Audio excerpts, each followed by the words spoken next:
Jadi gini, What if aja, what if, What kita if, what oke. if aja. Ustadz Felix Show itu punya Mhm. bentuk gambaran ideal bagaimana Mhm. seharusnya sesuatu itu bekerja menurut Mhm. pemahaman Ustadz Felix. Iya. Kita semua pasti punya lah. Kita punya Pasti, semua, Kita kita semua pasti utopianya punya. lah ya. Utopianya Iya. Ustadz Felix, Iya. kehidupan bermasyarakat seperti ini Iya. gitu.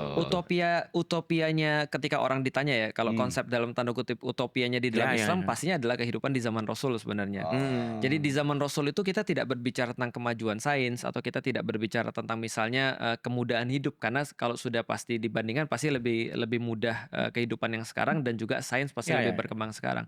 Hanya saja kalau dari segi manusia menjadi manusia, nah ini yang kemudian diberikan kebebasan seluas-luasnya. Ya. Jadi bagaimana manusia itu tidak digerakkan untuk hanya menjadi sekedar kayak robot ataupun sekedar kayak mungkin lebih parah daripada robot ya, kayak budak gitu ya. Misalnya budak dengan dunia ataupun budak dengan yang lain gitu. Tapi benar-benar dia menjadi manusia. Nah, itu yang kita nggak ada di zaman sekarang. Maka orang-orang bilang gini, peradaban kita itu mungkin dari segi kemewahan itu lebih mewah daripada raja-raja zaman dahulu.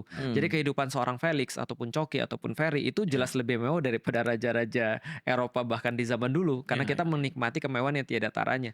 Tapi dari segi kemudian akhlak atau adab itu kadang-kadang mundur lebih daripada mungkin 100 tahun mundur ke belakang.